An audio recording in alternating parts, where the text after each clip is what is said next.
joining us now is a lawyer, Tunji Abdulhameed. It's nice to have you join us this morning. Good morning. Thank you. Good morning. Well, now, when it comes to the powers to enthrone and dethrone an emir, the state government has that power as far as the constitution is concerned. But there are also due processes. The lawyer of Muhammadu Sanusi II are saying that due process was not followed. There was no fairness and all of that. And some of the allegations that were put forth were not as factual as they were posted. Now, yesterday we saw a video of the dethroned emir telling the people that they should be calm and they should accept the new emir. In the eyes of the law, when someone has accepted and thrown a video, what role does that video play? And now that the lawyer wants to go to court, how does it reconcile? I think the role the video play is just to say, let peace reign. It's not that he's waiving his right to challenge whatever he wants to challenge, if he wants to do that. The fact that I said, be calm, let there be peace, does not mean I have decided to say, I'm not going to challenge anything, or I'm not going to do anything. You remember in Ekiti State or so, the current governor now congratulated I can't remember the name of the other governor, maybe Fayemi or something, Fayoshi, and thereafter went to court. So the fact that he said, let peace reign, does not mean he's waiving his right under the law. I want to agree with the Lanesik, that is Mahmoud, that the process is not fair enough. It's not in line with the Constitution as far as I'm concerned. Yes, I agreed. The power to enthrone and dethrone is vested on the governor by virtue of the laws of the state. It's not even it's not governed by the Constitution itself. The Constitution, yeah. Each state has its own law regarding citizenship and the emirate issues. So the law did not envisage a situation whereby you'll be the accuser, you'll be the judge, and you'll be the one that will give evidence and try everything.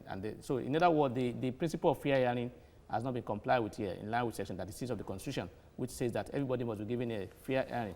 And because everybody is presumed innocence until the contrary is proved. So if you allege or accuse me of having committed any offense, and you try to sit on that matter, the judge on that matter, even if you have to go to court, if you have any issue against me that's not properly done. Even if you call me and I give my, what's it called? Before you take your decision, you must, if any offense has been committed, you take me to court. It's not you that will determine whether I've committed that offense or not. You think this is a strong case because the reason why I'm asking is now we are seeing the powers of tradition, the powers of culture, which has been argued elsewhere that the deposed emir should have known. He knew that when it comes to, he must have signed up for everything that has to do with the stool. So in this case now, this argument that the Constitution is supreme over the laws of a state, how far do you think this will go? Of course, the Constitution, Section 1 and Section 3 is clear on that. The Constitution is supreme, and Section 3 says any other law that is inconsistent with the Constitution shall be declared null and void. So, and I think a custom is part of our law, but a custom is not automatic, it cannot be applied, it cannot be enforced automatically. For a custom to be enforced, there are tests to be passed. Such custom must not be repugnant to natural justice, equity, and good conscience.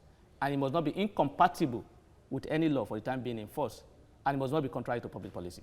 Where any law is contradicts, any custom contradicts any of these tests, such custom will not be applied. So in this circumstance, I am of the opinion that any law which allows that you should be a judge in your own cause will contradict the provision of the Constitution and should be declared null and void. Any law which says you should not be given fair hearing in determination of your right or whatever is contrary to the existing law. And any law which says once you are dethroned as an emir or whatever, should be taken to somewhere and you will not live your life again, as it is, to me it's barbaric, and therefore it will be repugnant to natural justice, equity, and good conscience. So the custom, yes, we have a custom. The custom is not, cannot be enforced automatically. There are tests, what we call tests of validity. So they must pass all those tests for them to be enforced. All right, so as it is right now, although it is customary even from precedences that the emir that is deposed spends his life in exile and also the freedom of association, the freedom of movement are restricted from what we have always known or from the prescription of the custom. But the person is a private citizen now, so he has the right to challenge in court whether he wants to be free, he wants to move around, he wants to travel out of the country or something. Of course, he has the right to do that because having been dethroned and having asked not to go anywhere or to be in custody or is indirectly saying he's been under arrest and he has not been committed, he has not been found guilty by any law. So that will contradict his right under Section 35, under Section 40 and 41 of the Constitution. Section 35 talks about personal liberty. That you are not allowed to be deprived of your personal liberty except in line with the law. Section 40 talks about freedom to associate and assemble. So he has been asked not to take a visitor or nobody. Not even his family. That is contrary to his right under the law. And then Section 41 talks about a right to freedom of movement. You have the right to move freely in any part of the country. So any law, any act or any custom which try to restrict your movement or personal liberty or whatever will be contradicting the provision of the Constitution, and such a law will not be applicable. All right. Many thanks. Thank you very much for your legal perspective. Joining us now is a lawyer, Tunji Abdulhameed. It's nice to have you join us right now. Thank you for having me. Great. Now, we have seen different interpretations to this issue. Even Emir Sanusi himself has agreed or has accepted his fate. Okay, I'm no longer the Emir now, but the point there is, after then, I am now a private citizen and I have a right to move around based on the relevant sections of the Constitution. Section 34, from Section 34 to Section 41 talks about all of these freedoms, as the case may be. Now, someone else was saying that the issue of banishment was a colonial tool imposed by colonialists to avoid or to prevent traditional rulers from challenging them. And it was not originally part of the culture of the people. Yeah, they are right. You will recall that before the colonial came into Nigeria, we have our structure rooted in the traditional rulers. And when they came, they realized that, look, without dismantling this culture, we will not be able to have our way. So they decided to they do this so that when they banish them, they won't have influence on their people within the community. That was it. So that's why it's barbaric. It's an old way of doing things. Because remember the Oba of Orame of Benin that was deposed to Calabar, he is not part of the traditional institution or customs of the Benin people, for instance. It is not. And I said, even if it is part of our tradition, that tradition or custom will today be barbaric because it will not pass the test of enforcement.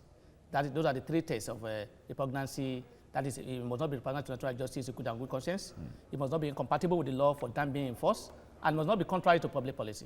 If you have that kind of law today, even if you have that custom today, the custom will not pass the test. And if it's not able to pass the test, it cannot be enforced, it cannot be applied. So I think having been dethroned as an emir, and a person of a Sanusi caliber cannot be said to be kept somewhere and then just languishing. He may be depressed. And then, he should be allowed to move around and do his things. Although he should be monitored to ensure that there is it didn't create any crisis. But restraining his movement and putting him under house arrest or whatever, to me, that is presuming guilty before trial. Because there's no court that have said, look, you are guilty of the offense, allegations against you. Yeah. We have done this, we have done that, you are therefore restricted from, you can be restricted from movement. If your movement can be restricted, your liberty can be restricted. In line of arrest, with the law, if you have found to have committed an offense, for example, if you have been found guilty and you are sentenced to prison, you can't say your right to move has been restricted. No, because that was restricted in line with the law. Or if your presence poses a danger to the public. People, But certainly that has to be even if it poses a danger to the community, the court has to be able to. It must have been pronounced upon by the court. But what do you make of a case like this? Yet again, we are seeing security operatives, will I use the word helping the government, the state government now to perpetuate this act, which the legal team of the deposed Emir are now insisting that it's gross illegality. If we even look at the other side now, the government said they sent summons to him on several occasions. He never honored any of these invitations. I'm trying to play out a scenario now, you know, if and when they go on with this legal action, how that defense from the government washes with you. It cannot hold any water. That cannot hold any water. I'm even surprised that the police is also playing this role, because I listened to the Attorney General of Kano State yesterday, and he was even exonerating the government from what is happening regarding this banishment and being put under arrest. That he said it's a security issue. It's not them that it's not the government. It's not the executives. It should go and meet the police, and the police will explain to them why they have been there. It's been detained. That is an issue of security. So when somebody has not been found guilty, no offense has been committed, he has not been tried in court, and you are detaining him or you are putting him under house arrest, I think it's barbaric, and it will not pass the test of the day.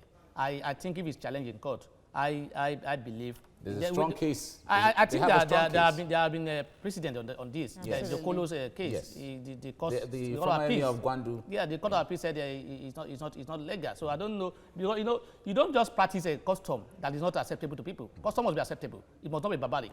So you know, we are in this situation because, sincerely speaking, our traditional institution in the country now has been relegated to the background. It's been relegated to the background. They are not recognized under our law as it is. When I say law, when I say recognized in quotes, because they don't have any role to play under the law.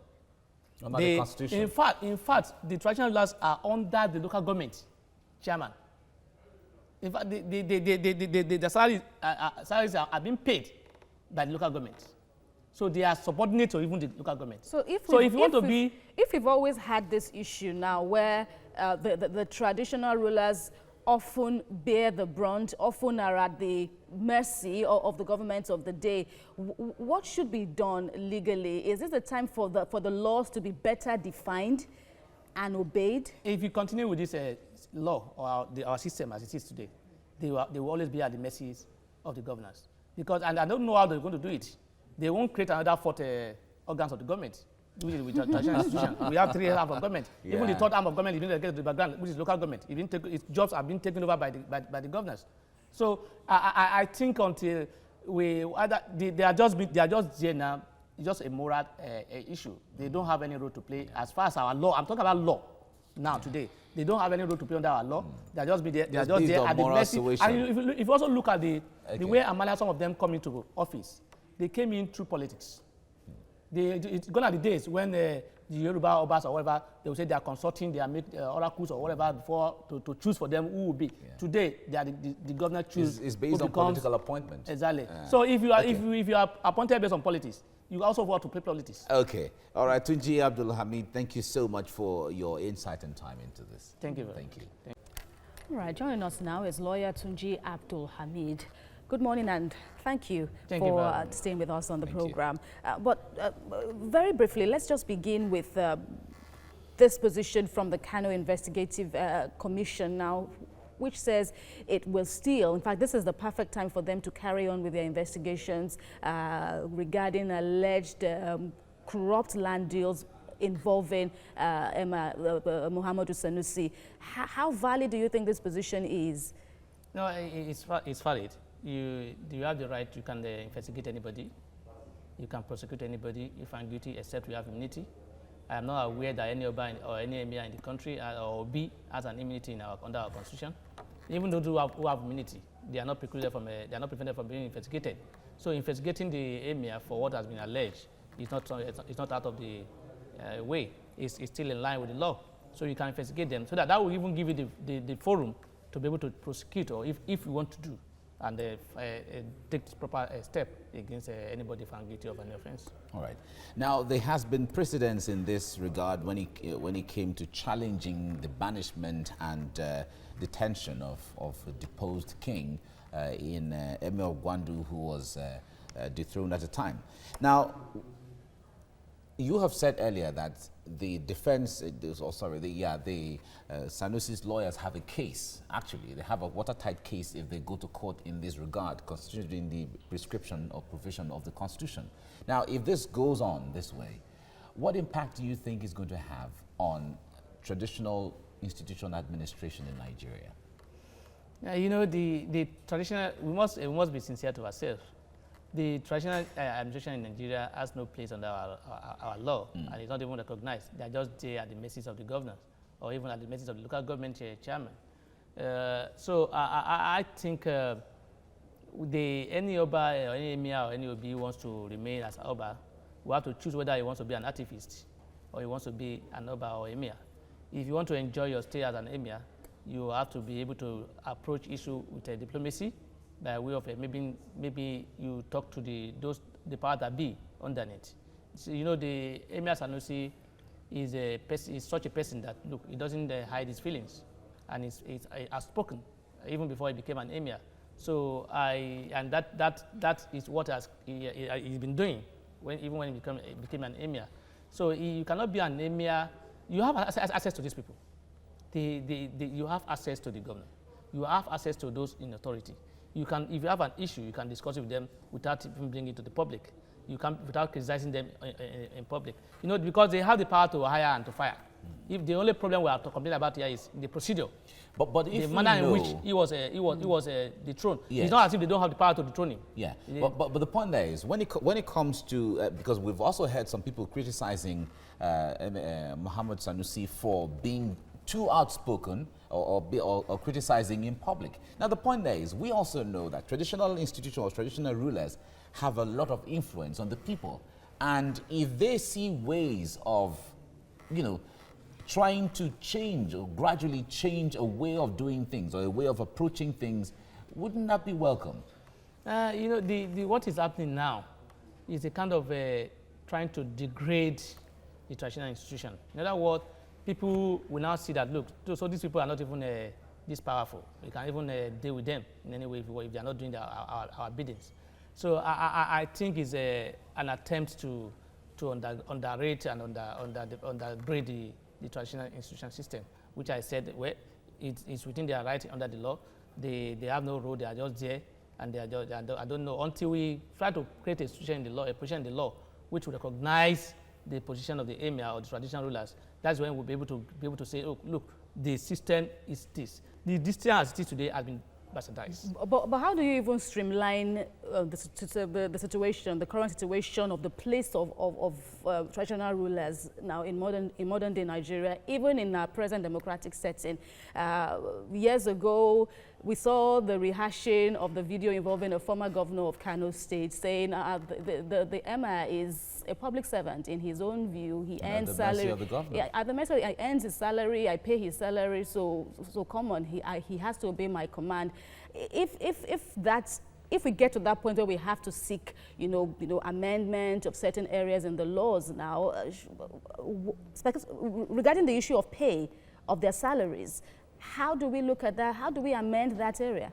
It's a difficult situation, as it is under our constitution, except we are going to create it, like I said, except we are going to create a new organs of government that will be the traditional arms. And we don't see that. We don't see that happen. So it's going to be dicey. They must be under one organ and for them to be paid their salary, except they want to say, okay, you have to stand on your own, be an autonomy. And that means we are creating another organs of government, which I think will not... Which will lead to more clashes. Exactly.